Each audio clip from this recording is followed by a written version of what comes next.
President Trump is saying he's the one keeping the Strait of Hormuz closed. He posted on social media, Iran is collapsing financially. They want the Strait of Hormuz opened immediately, starving for cash, losing $500 million a day. Military and police complaining that they are not getting paid. SOS. Kenneth Braithwaite is with us now. He served as Secretary of the Navy during the first Trump administration. Thank you so much for being with us to talk about always a pleasure, Brianna. This critical time that we're looking at here. And in the middle of the ceasefire extension, Iran has seized these two ships in the Strait. A Greek-linked cargo ship was also attacked. How are you looking at Iran's actions here? Well, again, I think they're desperate. The blockade's working. I mean, we have the most formidable naval armada that we've ever put together in decades there. We have 3 carrier strike groups. We have 2 amphibious readiness groups. There's over 10 destroyers there. I mean, the firepower that's been amassed there by the U.S. Navy is unprecedented. So I think they're just grasping for straws.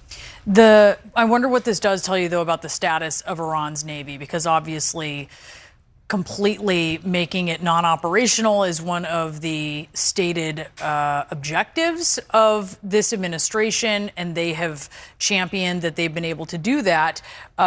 But then you look at what's happened here and the capabilities. How much capability does it take to do something like this? So there's actually 2 navies, Brianna. There's the Iranian Navy, which was decimated, as the president indicated, in some of the initial strikes. So a navy, as we know it, doesn't exist anymore. But what Iran has is the Guards Navy. These are the small, commercially acquired, high-speed boats with, different weapons on board that are close in, and enough of those are swarmed together. It makes a real challenge. There is quality and quantity. And so that's what we're up against now with these small Guards Navy craft. That sort of drives home the asymmetric nature that the U.S. is facing here. Absolutely. So does it matter then, in a way, if you have the big war? Yes, it's such a huge, I think, win when it comes to the narrative to see these pictures of big warships that are destroyed. But when you're looking at what even these small vessels can do armed with the right weapons, does it take away from what the Trump administration has said they've accomplished thus far? I don't think so, but remember, the theater of operations matters, right? You and I both know how narrow the strait is. The channel that goes through there is only 2 miles wide. I mean, the Iranians can stand off up to 1,000 kilometers and be able to target that with Chinese-provided anti-ship missiles. Then on top of that, you have the Guards Navy and the asymmetrical aspect that you just alluded to, and then you have mines that are put on in the water. I mean, it is a very constrained area to operate in. You could have the greatest Navy, which we do in the world, and still be up against some of these challenges just because of the environment in which you're operating. The ceasefire extension that the president agreed to last night does not have a specified end date. And I wonder how much you think that matters. I think it does matter. I think, to really do what we need to do there, which is to seize the enriched uranium, that's our strategic objective. To do that, we'd have to put boots on the ground. And I think every military leader, all that I've spoken to, many that you've had on this show, that's untenable for America to wrap their arms around, right? I don't think there's the support for that in the United States.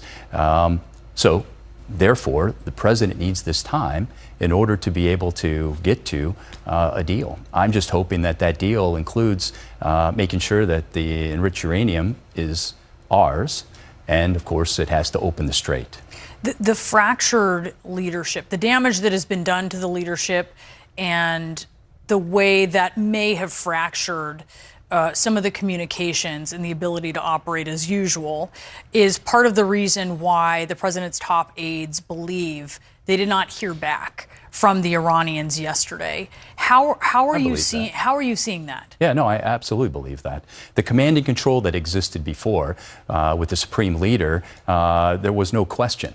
Today, really, who is in control, who is in command of both the Iranian forces, the IRGC, what's left of the Iranian Navy, who's speaking on behalf of who? I'm not sure that we really have identified or understood that. Former Navy Explosive Ordnance Disposal Officer Tom Sauer is over at the Magic Wall. Tom, boy, am I glad that you are here, because this big question of what do these mines look like? And I just would love for you to walk us through what it would even take to safely remove them. Sure. Thanks for having me, Laura. So this is an example of some of the mines that we're likely to find in Iran. Now, keep in mind, as of a couple hours ago, no mines have been found yet. Nothing confirmed, but we do suspect that there are maybe a dozen, maybe more, even in recent days. There might have been some more surreptitious mining by the IRGC Navy. But the main types of mines you're looking at right now that we're thinking about are moored mines, right? It's tethered by a cable or a chain. It's anchored to the seabed floor, and then it floats. It's buoyant, and it rests just below the waterline, typically, so it's hard to see. And it's detonated by either contact, as in it gets hit by a ship, or it has a magnetometer, a giant metal detector on it, whereas if a ship comes near it, it would detonate. Those can be very sophisticated. In fact, you could even have a ship counter on these mines so that it won't detonate on the first ship that goes past it. It might not detonate till the 6th, 7th, or 20th ship that goes past it. And also you have bottom mines that are meant for more shallow water, generally speaking, that also can be set off by a magnetometer or a large chunk of metal, or acoustic. It has microphones, hydrophones that would listen for a ship. And you can also have those same issues with setting off a ship, even maybe not the first ship, the 6th ship, we'll see. So these are like really the main threats that we're thinking of. Now, keep in mind, the United States Navy and U.S. Central Command got left of splash. We destroyed 99% of all their mine facilities and mine laying facilities.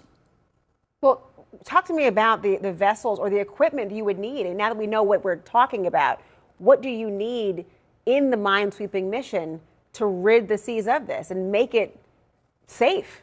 We have a incredible inventory that's led primarily by Navy EOD officers, which is my former line of work. It's my family's business. So what we do primarily, and you see unmanned underwater vehicles, part of expeditionary mine countermeasures. We are currently doing some searching right there. It's a little more low visibility. It's less out in the open, and it's less intense, but we're searching. We're hunting for mines, right? We're looking for anyone that's out there.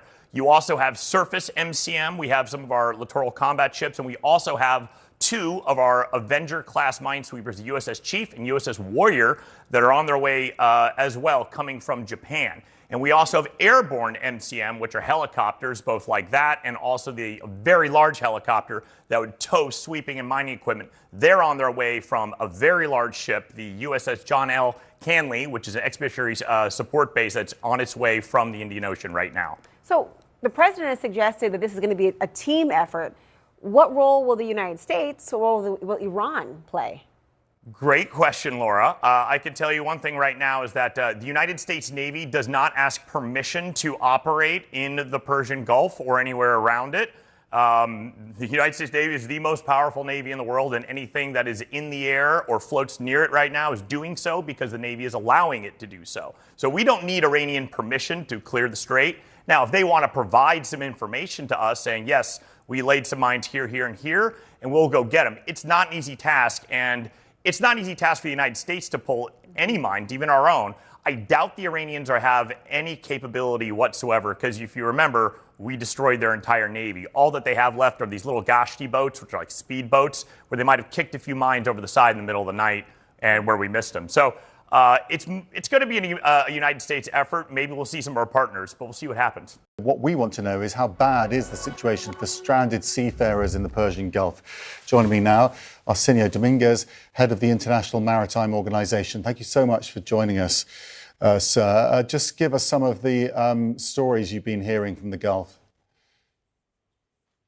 Thank you for the opportunity. And the reality, as you said, is that as long as the crisis continue, it will get worse for the innocent seafarers that are trapped in there. We're counting around 20,000 of them that have been in the Persian Gulf, not able to leave since this conflict started. And for the longer it goes, the more difficult it will be to actually maintain their mental health, their levels of fatigue and stress. At the same time, the essential supplies that they need for to live on board the vessels. We're talking about water, food, and even fuel for the vessels to continue to be in the area. Are they living off existing supplies? Presumably they can go to land and get other supplies. But there are challenges to that. We have to remember that this is still an area in conflict and that some port facilities have been targeted and have been hit. Also, there's the challenges that the supplies are going up in cost. And of course, there's less supply that is also going into these countries because shipping is not being able to operate in and out of the Strait of Hormuz. So there is still the challenge on the provision of these supplies and the fact that very soon, if this extends, the countries in the regions will also have problems.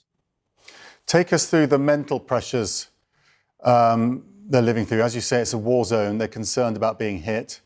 They want to get out, but they're going to be very concerned about going through the strait because of the threat of being hit for reasons way out of their control. Just what is that like for the people on those ships? It's very critical, the situation. And of course, it's still safer to be there than venturing, trying to go through the Strait of Hormuz when there's the possibility of mines that can, of course, damage the ships, as well as the fact that they've been targeted by Iran if they cross without any agreement of notifications to them. And I had the opportunity to speak today with one seafarer that spent nearly 6 weeks in the Persian Gulf. And it was terrible to listen to the stress that him and his co-workers have been going through. The fact that at night, one of the main concerns was the debris of missiles that could fall in these vessels. And of course, some of them are carrying fuel, which immediately will ignite the vessels themselves. The fact that they have to change positions in order not to be targeted. They do get the support from the companies. And he was explaining in particularly how it was in this situation that they even managed to get some supplies. But they connect with each other in the different vessels that are all trapped there, nearly 2,000 vessels, and they exchange their experiences. But all of them just want to live. They want to carry on back to their lives when they provide for everyone around the world. They don't feel that they are recognized or even valued, and they're being used as leverage. Yeah, it's a tragic situation. Arsenio Dominguez, really appreciate you bringing that to light for us. How difficult and how long can the United States keep this up if they want to as a key pressure point to force Iran to negotiate? Well, thank you for having me this morning, John. And it is a difficult challenge for our Navy. And I'm, of course, very proud of all our service members in the Middle East who are performing their missions very admirably. But as we know, naval blockades can be difficult to execute. This is about a 100-mile channel, of course, at its narrowest point. It's about 6 miles wide with 2-mile transit channels going in either direction and a 2-mile buffer. It is obviously easy to control at its most narrowest point, but we're also conducting a naval blockade or a naval quarantine on about 10 to 11 other ports along the Persian Gulf and the Gulf of Oman as well too. 5 strategic ports. Just yesterday there were several ships that were actually stopped from exiting Iranian ports. And so it is a difficult challenge, and it gets more difficult as time goes by as well, even with all the forces that we have in place. Yeah, it's interesting what you're saying, Secretary, because this is the Strait of Hormuz. People can see right here. This is the stretch where the shipping lane is only 2 miles long. This is the Persian Gulf or the Arabian Gulf, depending on how you say it. This is where so much of the focus has been. But a lot of the work being done in the blockade is down here in the Gulf of Oman, in this region here, and then out into the open sea. So you can see the level of U.S. forces that it would take, that it does take, to continue this, although by all accounts, at least right now, it is going well. I do want to focus on a threat that the Iranians make regularly. There's been an Iranian general who says, okay, if you continue to close the Strait of Hormuz, the U.S., we're going to look down here. We're going to look at the Red Sea, the Bab el-Mandeb Strait down here, where the Saudis and others have been using to get oil out there. How real is the threat of Iran to somehow close this strait? Well, you're absolutely right, John. It is a real threat. And of course, Iran's greatest leverage over the current situation actually is the global economy and the negative impact that it will have on the global economy. So if they actually get their proxies in Yemen the Houthis to continue attacks in the Sea of Aden and through the Straits of Bab el-Mandeb, then that creates additional pressure on the global economy as well too, that will create even more difficulty for the negotiations that are going on. And remember, we actually fought the Houthis for 2 years, from about September of 2023 to October of 2025. The cost of that conflict alone was about $12 billion, $6 billion per year. And of course, we're seeing the cost of the current conflict be more around $2 billion per month now. So this is a significant impact on our economy. It's a significant impact on the global economy.